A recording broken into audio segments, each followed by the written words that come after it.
Hutchie, the Blues are flying and they held on Friday night once again, and I just wonder whether they're the team most likely to challenge Melbourne from a personnel point of view. Now, clearly their system isn't as strong as Melbourne's and they're not as well drilled as them, but the tools that they've got with their forwards to keep Lever, May and Petty busy, and I think Jack Silvani would be a great one to be able to tag Jake Lever, and then you've got Curnow and Mackay and De Koning to keep them accountable. So that's the first point. Their forward line is as good as any in the competition. Now, the smalls that they've got, Owies, Fisher, Durden, Motlop when he plays, are the ones that are playing with a ferocity that no other small forwards in the game are playing. So provided you get the ball on the ground in your forward line, they're the best ground level team in their forward 50 in the competition. So I do like that about them.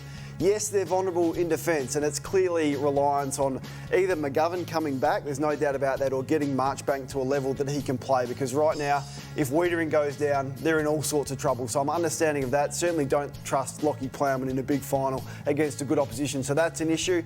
But they've got the balls in the midfield to be able to match it with Melbourne. I think they're the midfield that matches up best against them, with Cripps and Kennedy and Chera and Hewitt.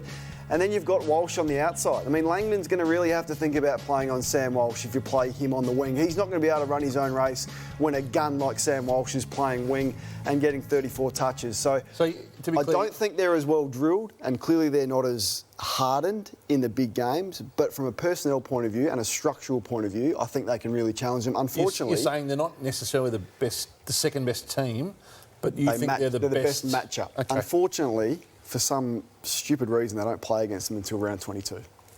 For me, the lid is still on because of their second halves. I think it's such a taxing game style that's why they fall apart a bit. Port Adelaide, Hawthorn and the Sydney Swans, their drop-off has been huge. So inside 50s, you see it's second to eighth from first half to set. Tackles, drops from first to 11th. It's hard to maintain. Look at the pressure rating. And then points first to 15th. So for me, what Melbourne are amazing, they have an ability to have pressure, but at the same time they can move the ball around, take a bit of the energy and the ping out of the game, whereas Carlton, it's helter-skelter all the time, and then it's hard to sustain. So that's probably the area they've just got to adjust a little bit. Yeah.